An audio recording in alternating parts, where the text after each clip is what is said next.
오늘도 우리를 축복하시기를 기뻐하시는 하나님께서 저와 여러분들을 부르십니다. 말씀으로 부르시고 능력으로 이끄십니다. 주님 앞에 감사하며 하나님을 기대하여서 기도하겠습니다. 참 좋으신 하나님, 하나님께서 오늘 이루실 일들을 기대합니다. 주님의 뜻과 그 계획이 이루어지는 곳에 주님을 향한 찬양과 감사가 끊어지지 않게 하여 주시고 우리를 통해서 하시는 모든 일들을 주님 앞에 아뢰 뿐만 아니라 세상에 외치는 자들이 되게 하여 주시옵소서. 예수님 이름으로 기도드립니다. 아멘. 우리 함께 찬송 불러서 주님께 나아갑니다. 찬송가 586장, 찬송 586장입니다.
28장 1절서부터 18절입니다. 악인은 쫓아오는 자가 없어도 도망하나 의인은 사자같이 담대하니라. 나라는 죄가 있으면 주관자가 많아져도 명철과 지식 있는 사람으로 말미암아 장구하게 되느니라. 가난한 자를 학대하는 가난한 자는 곡식을 남기지 아니하는 포구 같으니라. 율법을 버린 자는 악인을 칭찬하나 율법을 지키는 자는 악인을 대적하느니라. 악인은 정의를 깨닫지 못하나 여호와를 찾는 자는 모든 것을 깨닫느니라. 가난하여도 성실하게 행하는 자는 부유하면서 굽게 행하는 자보다 나으니라. 율법을 지키는 자는 지혜로운 아들이요 음식을 탐하는 자와 사귀는 자는 아비를 욕되게 하는 자니라. 중한 별리로 자기 재산을 늘리는 것은 가난한 사람을 불쌍히 여기는 자를 위하여 그 재산을 저축하는 것이니라. 사람이 귀를 돌려 율법을 듣지 아니하면 그의 기도도 가증하니라. 정직한 자를 악한 길로 유인하는 자는 스스로 자기 함정에 빠져도 성실한 자는 복을 받느니라. 부자는 자기를 지혜롭게 여기나 가난해도 명철한 자는 자기를 살펴 아느니라. 의인이 득이하면 큰 영화가 있고 악인이 일어나면 사람이 숨느니라. 자기의 죄를 숨기는 자는 형통하지 못하나 죄를 자복하고 버리는 자는 불쌍히 여김을 받으리라. 항상 경외하는 자는 복되거니와 마음을 완악하게 하는 자는 재앙에 빠지리라. 가난한 백성을 압제하는 악한 관원은 부르짖는 사자와 줄인 곰 같으니라. 무지한 치리자는 포악을 크게 행하거니와 탐욕을 미워하는 자는 장수하리라. 사람의 피를 흘린 자는 함정으로 달려갈 것이니 그를 막지 말지니라. 성실하게 행하는 자는 구원을 받을 것이나 굽은 길로 행하는 자는 곧 넘어지리라. 아담과 하와가 죄를 지었습니다. 그 죄 지은 마음에 한 가지의 감정이 생겼습니다. 다름이 아니라 두려움이라 하는 감정입니다. 죄를 짓고 나니까 지을 때는 달콤했어요. 먹지 말라 하는 과실을 먹을 때는 달콤했습니다. 그런데 그리고 난 후에 그 마음속에 어떤 생각이 들었느냐, 두려운 마음이 들더라는 거죠. 이전에는 모르는 감정이었습니다. 동산에 있는 모든 것들을 먹을 수 있었고 모든 곳에 갈 수 있었고 모든 것을 할 수 있었는데 그 순간, 죄의 순간 덜컥 마음에 두려움이 생기니까 어떻게 합니까? 숨었습니다. 가리웠습니다. 하나님의 눈길로부터 어떻게든 도망해 보려고 했습니다. 그런데 여러분, 그게 가능합니까? 불가능이죠.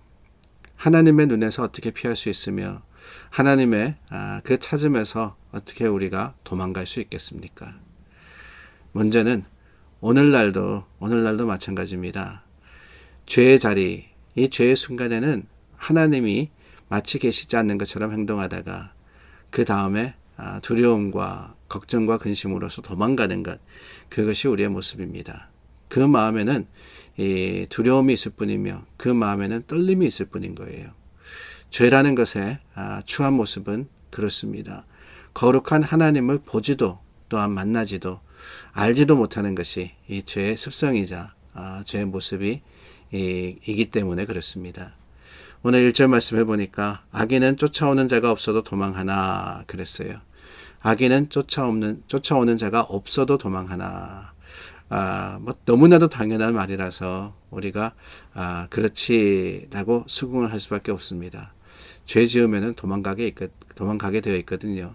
죄 지으면은 숨기게 되어 있습니다. 죄 지으면은 오히려 그 죄의 그 영향력 아래에 있어서 두렵고 떨릴 수밖에 없게 되거든요. 그것이 바로 오늘 1절 말씀이 아닌가 하는 생각이 듭니다. 쫓아오는 자가 없어도 도망하나. 물론 하나님 아십니다. 하나님께서 쫓아오시는 것은 아니지만은 우리의 모든 형편과 죄의 모습을 아시기 때문에 하나님께서 우리를 보시는데 우리가 하나님이 뭐라 그러기 이전에 벌써 도망하는 거예요. 아담과 하와 같이. 그런데 그 반면은 뭐라 그럽니까? 의인은 사자같이 담대하니라. 의인은 담대하다 그랬습니까? 그랬습니다. 왜 담대합니까? 다른 게 아니에요. 어떤 힘과 능력을 가져서가 아닙니다. 거리낄 게 없어서 그렇거든요. 부끄러운 게 없어서 그렇거든요. 그러니 도망할 필요가 없습니다. 하나님이 보신다 할지라도 하나님 부르셨습니까? 제가 여기 있습니다. 할 수 있는 것이 의인의 마음이 아닌가 하는 생각이 듭니다. 그렇습니다. 자기의 죄를 숨기는 자, 죄가 있다라는 것을 이야기하죠. 제가 13절 말씀을 읽었는데요. 자기의 죄를 숨기는 자는 형통하지 못하나 그랬어요. 의인이면은 가장 좋습니다. 의인은 담대할 수 있어요. 근데 죄를 지었다 할지라도 하나님께서는 그 죄를 용서받을 수 있는 길을 열어놓으셨지 않습니까? 아담과 하와, 저는 그런 생각이 듭니다. 하나님께서 아담아 네가 어디 있느냐 부르셨을 때에는 그를 책망하려고 부르셨기보다는 오히려 그 모든 상황 속에서 하나님은 여전히 너를 찾으시는 하나님이고 하나님은 용서할 수 있는 하나님이시라는 것을 보여주시기 위함이 아닌가 하는 생각이 들 때가 있어요. 그런데 그 하나님을 피해서 아담이 숨었던 것처럼 우리도 그렇습니다. 하나님 앞에 죄를 아뢰면은 그 죄가 용서받고 예수 그리스도의 보혈의 피로써 우리가 그 죄의 굴레에서 벗어날 수 있다라는 것을 깨닫지 못할 때 우리는 어떻게 된다고요? 죄를 숨기는 거예요. 자꾸 숨기게 됩니다.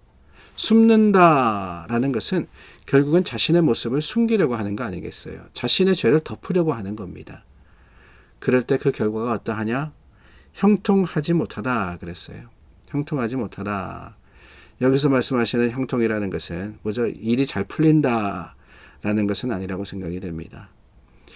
오히려 이 말씀은 형통하지 못한다 하는 것은 결국에는 생명으로 우리가 가지 못한다라는 말인 거예요.